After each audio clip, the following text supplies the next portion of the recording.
Ladies and gentlemen, the Joseph Schlitz Brewing Company of Milwaukee, Wisconsin presents The Halls of Ivy, starring Mr. and Mrs. Ronald Coleman.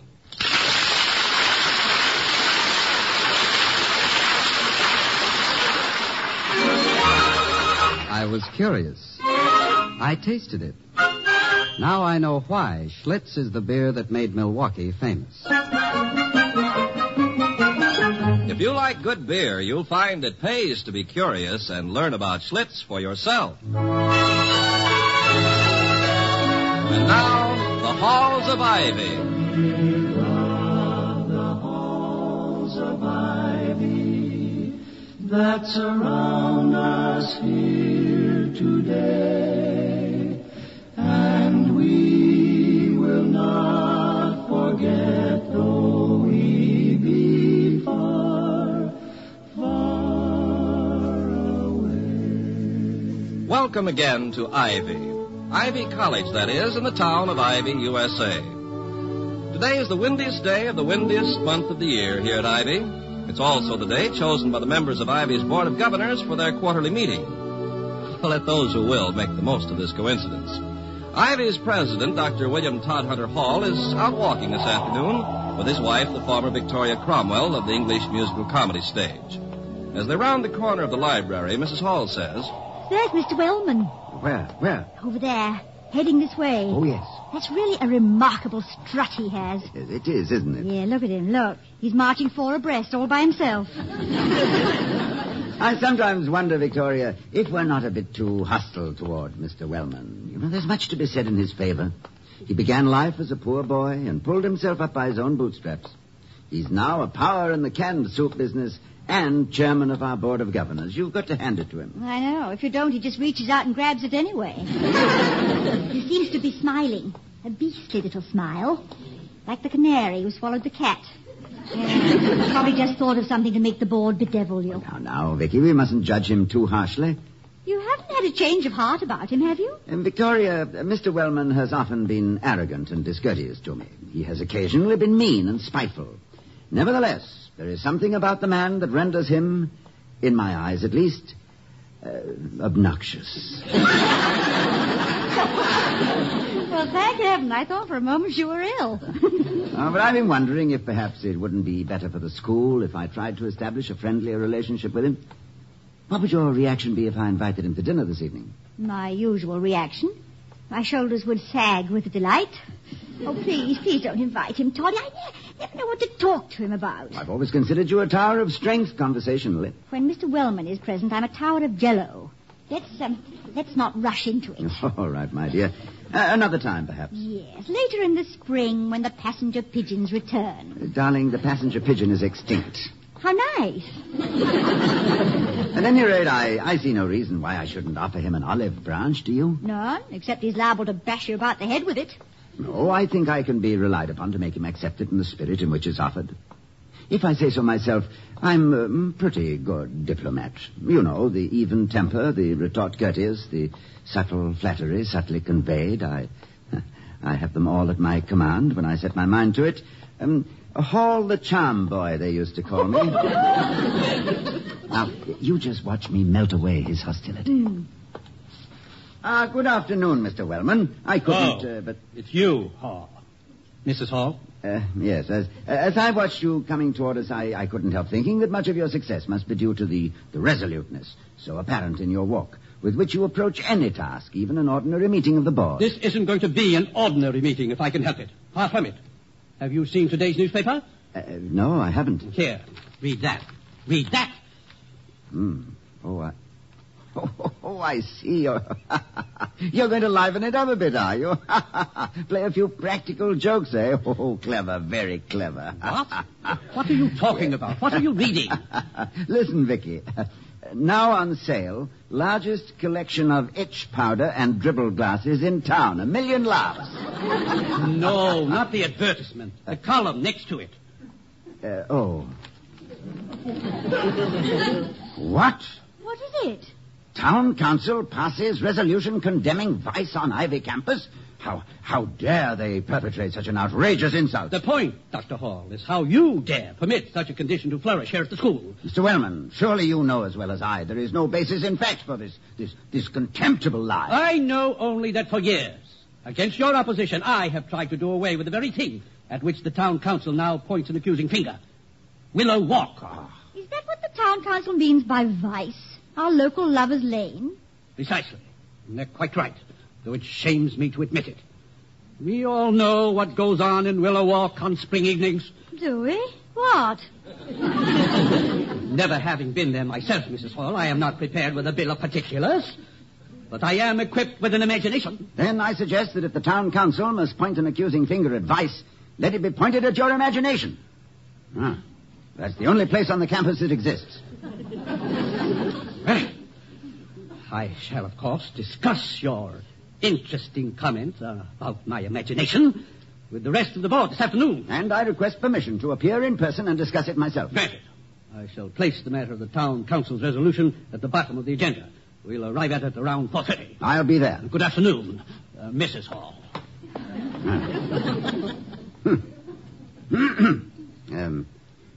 Well, where were we? What were we talking about before this happened? Diplomacy. Oh. The even temper, the retort courteous. Yes, I wasn't very diplomatic, was I? Oh, I don't know, as diplomacy goes these days. No, I behaved badly. You didn't behave at all, I'm proud to say.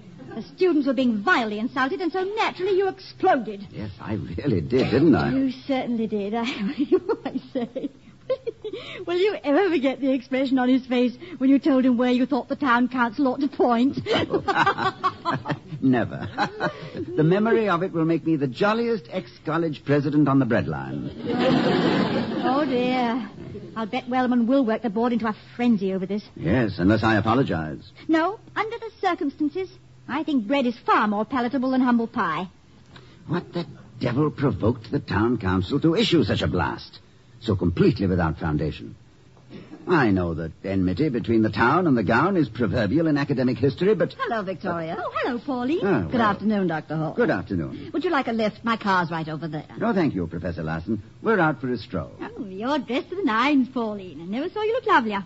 Are you going on a date? Oh, no. I'm on my way to a council meeting at Town Hall. Do you think I look attractive enough to hold the councilman's attention for 5 minutes? That's all the time they've allotted me to speak against a bill they're considering. I think they'd be only too happy to spend 5 minutes just looking at you. Why, thank you, dear.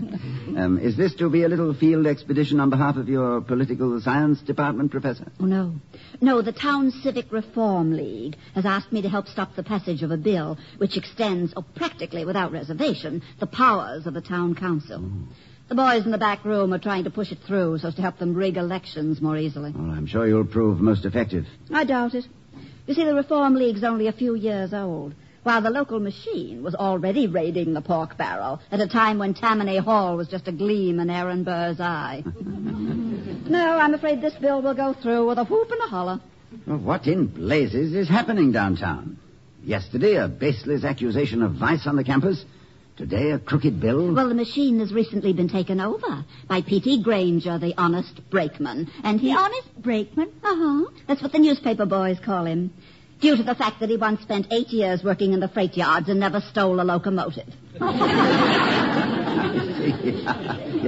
He's a new broom, and he sweeps dirty. And he's very much interested in you. In me? Mm-hmm. Well, how do you know? He's been sitting in that convertible over there for the past few minutes, just staring at you.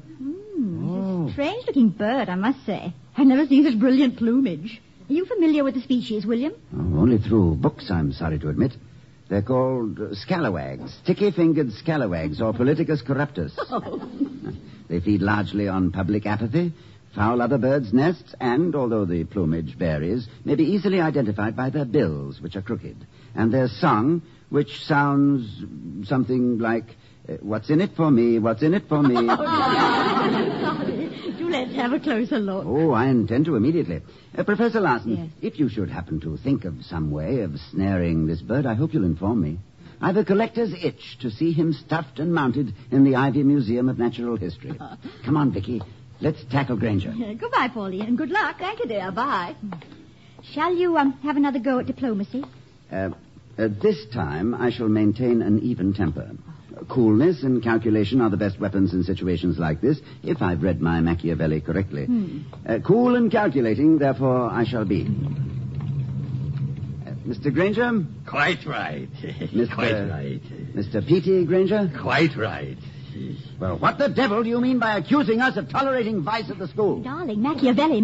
How dare you vilify us? How dare you besmirch us? Go ahead, Doc. Let it out. Only natural, considering. Quite right. I demand an explanation. Sure you do. Knew you would. Quite right. I suggest some other phrase, entirely correct or indubitably true. You needle easy, Mrs. Hall. Doc, I made the council pass that resolution just to let you know I was around. Nothing personal in it, just politics. Leading up to a little favor I want you to do for me. You actually have the colossal gall to expect a favor of me? Quite right. You'll do it, too.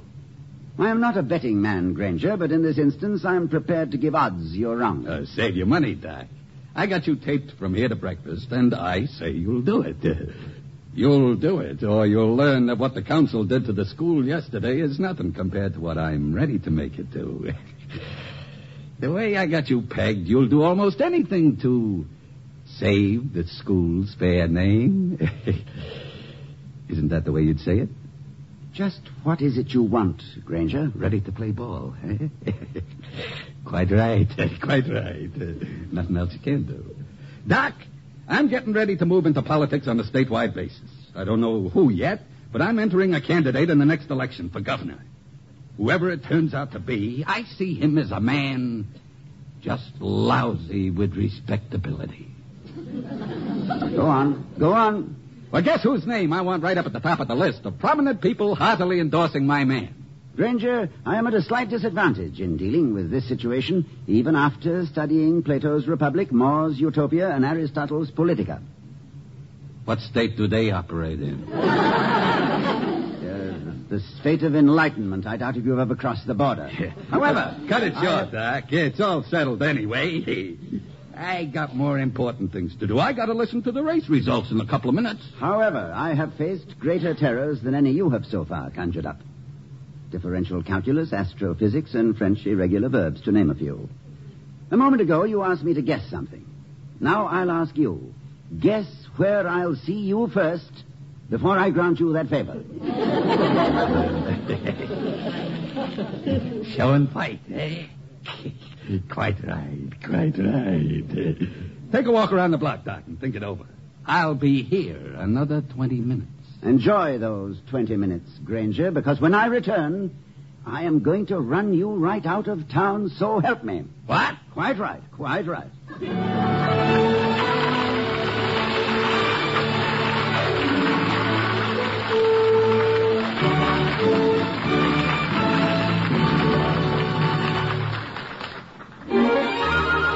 I was curious. I tasted it. Now I know why Schlitz is the beer that made Milwaukee famous. Before we return to the halls of Ivy, let's listen to the story of a man who went to Florida and, like the Spaniards before him, made an important discovery. From where I sat, stretched out, relaxed on the terrace of my hotel, Florida was a production in Technicolor.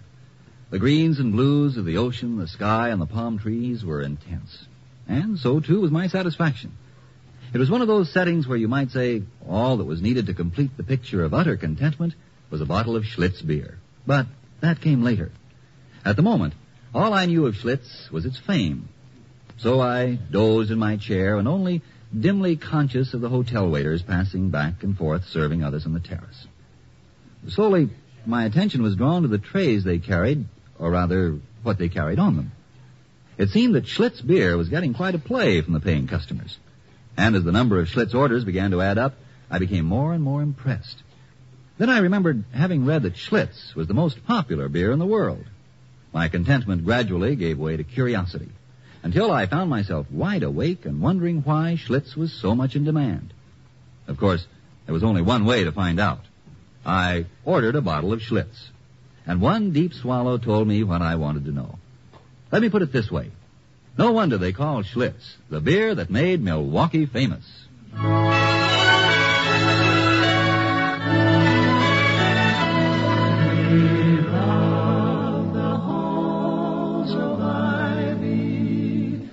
that surround us here today.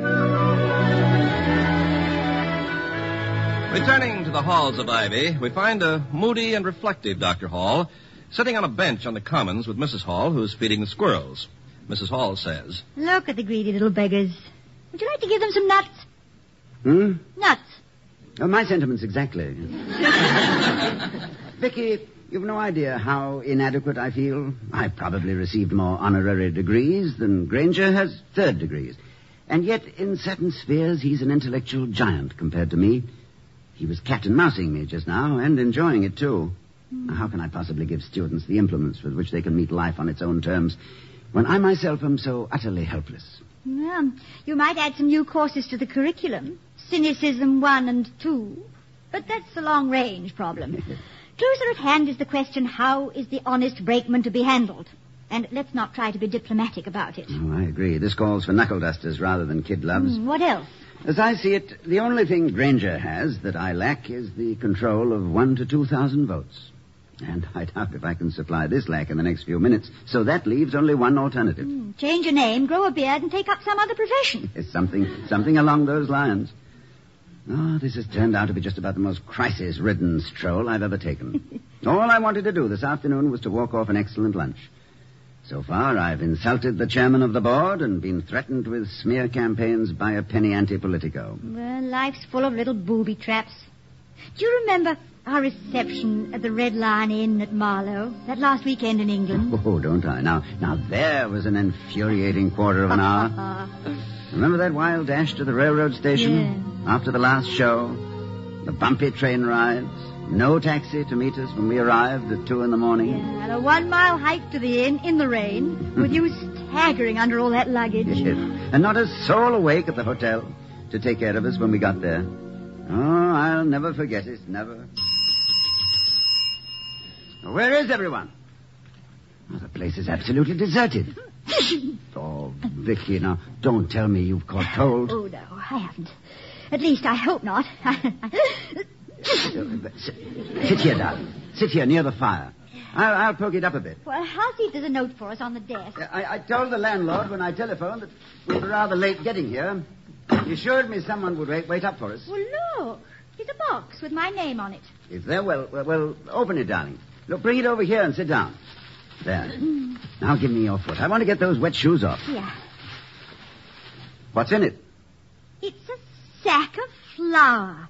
What on earth? Oh, good Lord. I told the landlord I wanted some flowers for you. Flowers.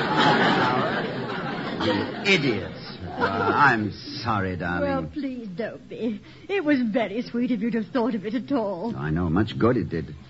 Oh, I'm going to knock at every door in the place till I find someone to look after us. No, Toddy, don't. There may be other couples here on a lovely weekend of their own. Well, I see no reason why they should be permitted to enjoy a weekend while we're condemned to a bench down here. Well, it's not so bad, really. Seems to be very soft wood. Oh, you're an angel, Vicky. Always making the best of everything. Sit down here. All right. Whoops, this is not soft wood. Put your arms round me. I feel better already.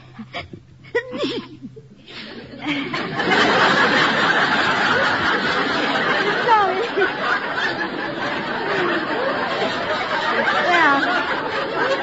Well, it's too bad, isn't it? I'm sorry. Did I forestall a kiss? Oh, never mind, darling. I've plenty more. Look, just tell me when. Now. There. Well, this is more like it. Ah, Vicky, I'd planned it all so differently. I wanted our own comfortable room with a lovely fire going. A full moon outside the window and the smell of jasmine from the garden below. And somewhere a nightingale singing. It isn't really the season for nightingales. Well, then I would have hired someone to do bird calls just for the occasion. I can coo a little. Ah, do a little, my dove. Coo? Oh, that was a sad little dove, wasn't it? You know, darling, I'm sure of one thing. If we can surmount this kind of night, the rest of our married life ought to be smooth sailing. Then you're not beginning to lose the first fine full flush of enthusiasm? Lose it? Darling, you're soaked to the skin, your hair is all mussed up, your nose is red, and I have never seen anyone as ravishing. I love you, Vicky. And if it were ordained that we had to spend the rest of our lives sitting here feeling just as miserable, I'd say amen to it and enjoy every moment. Oh, Toddy, kiss me quickly before I sneeze. Before and immediately after. My darling, but let's move into this little sitting room. Why, look, Victoria. Isn't that amazing? What? Well, that motto over the door. It's exactly the same as the one at Ivy. You shall know the truth, and the truth will make you free. I know, Toddy. It's always been there. Oh, no, my dear, you don't understand. You've never seen it. It's over the library door at Ivy College in America. Well, of course it is. I'm sitting right here looking at it. Come back, Toddy, wherever you are. Come back? Looking at it? Oh, you mean...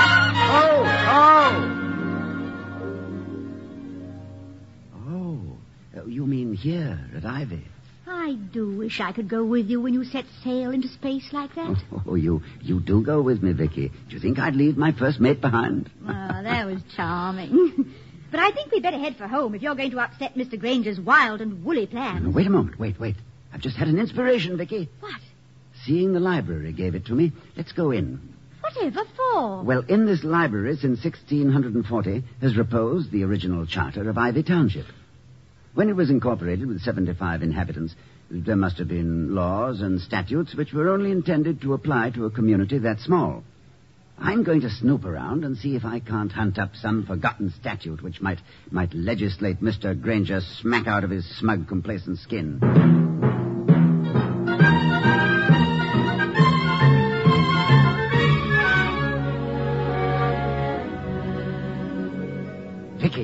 Vicky, I've got it. Tell. Well, in 1757, when Ivy's population had swollen to 93 persons, the city fathers passed a law extending the vote on local affairs to anyone of voting age who had resided in the town for a minimum period of 3 months. No, you've lost me, my darling. I haven't got the faintest idea what you're talking about. Don't you realize that 1,500 Ivy students of voting age reside in this town for 9 months every year? Doesn't that mean anything to you? Well, it makes for a very attractive campus. Yeah, but more attractive than you think. 1,500 votes will swing the entire balance of power in this town. Toddy, how wonderful! Why, this makes you a more powerful politico than Granger ever was. Of course it does. And when I explain the situation to the students, I'm sure they'll see eye to eye with me. They'll go to the polls in droves. You know, if it hadn't been for Professor Larson, I never would have thought to look up the law. Remind me, Vicky, to call her as soon as she returns from the meeting. I'm going to increase the budget for the political science department. Come along, Victoria. I'm ready for Mr. Granger.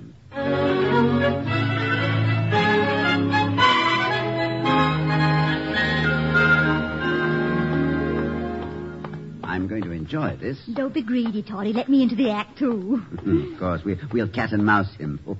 Just watch Boss Hall in action. Be quiet, dear. He'll hear you. You're right on the nose, Doc. I was just about to turn on the ignition. What's so funny? Oh, yeah, I said, what's so funny? You don't understand what's happening, and you're curious, aren't you? Yeah, quite right. Oh, don't make me mad, Doc. I asked you a question. I expect an answer. Sure you do. You would. Quite right. You both lost your minds? Oh, not at all. No, we're about to run you out of town, and we're naturally pleased at the prospect. Nothing personal in it, you understand, just politics. Well, I'll give you 10 seconds more, then I'll get mad. Quite right. Yeah, look at his face every time I say that, Toddy. Mr. Granger, you noodle easy. What? Needle, not noodle, darling. Now, pay close attention, honest Brakeman. Yeah. I'm only going to say this once. Yeah. I've just completed a study of the laws of the town of Ivy. So what? You've made a small mistake. There's a forgotten but not obsolete statute here which renders more than 1,500 students at Ivy eligible to appear at the polls, eligible to take advantage of the statutes governing initiative, referendum, and recall. Oh, no. Oh, yes. Do you know the first thing we're going to do with our vote? We're going to build you a monument. Me? Yes, you. A monument 1,000 feet high, made of the rarest marble. Well, I think possibly it'll be 1 inch wide. It shouldn't cost more than a few $1 million. The college, of course, is non-taxable, so the property holders in town will have to pay for it. Doc, listen. It's going to have your name plastered all over it, and each time they see it and think of the cost, they'll think of you. Fondly, devotedly. Oh, look, Doc. And that's only the beginning. Doc, wait a minute. Then I think we'll reconstruct Town Hall so that the elevators remain stationary while the building goes up and down. Please, wait. Let's make a deal. A deal does not interest me. But there is always unconditional surrender. Yeah, there is, isn't there? Ain't there? You got it. Unconditional surrender. I'll do anything you say. The first thing you'll do is to come with me to a meeting of our Board of Governors and inform them the town council was mistaken in its resolution yesterday and that it will retract and apologize. Quite right. I mean, sure. Only a jerk would have believed it anyway. I want you to tell that to the chairman of our board personally. Personally? To Wellman? Yes, and in my presence.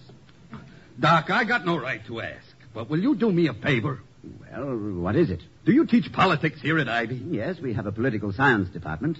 I want to take that course. Enroll me.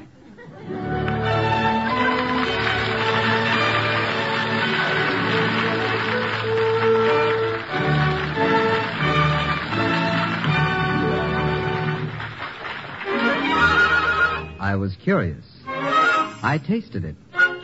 Now I know why Schlitz is the beer that made Milwaukee famous. Now, here again are Mr. and Mrs. Ronald Coleman. Well, it's late, Toddy. Time to close up. Have you finished whatever it is that you're writing? All but the last line, Vicky. It's a limerick. Perhaps I can help. How does it go? A guileless old fellow named Hall, on finding his back to the wall, like Machiavelli, he managed so well he... Could hardly be lived with at all. Very good, Mike. But seriously, I think you handled the case of the honest brakeman very well. I don't know. I'm afraid I slipped up on the retort courteous. You went even one better, Toddy. You gave them the reproof valiant. Well, so long as it wasn't the reply churlish, my dear. Good night, everyone. Good night.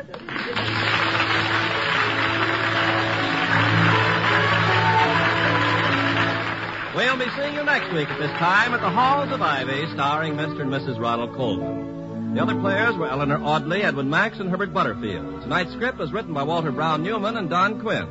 Our music was composed and conducted by Henry Russell. The Halls of Ivy was created by Don Quinn, directed by Nat Wolf, and presented by the Joseph Schlitz Brewing Company of Milwaukee, Wisconsin. Ken Carpenter speaking. We love the halls of ivy that surround us here today, and we will not forget though we be far, far away. Your Tune for the Stars on NBC.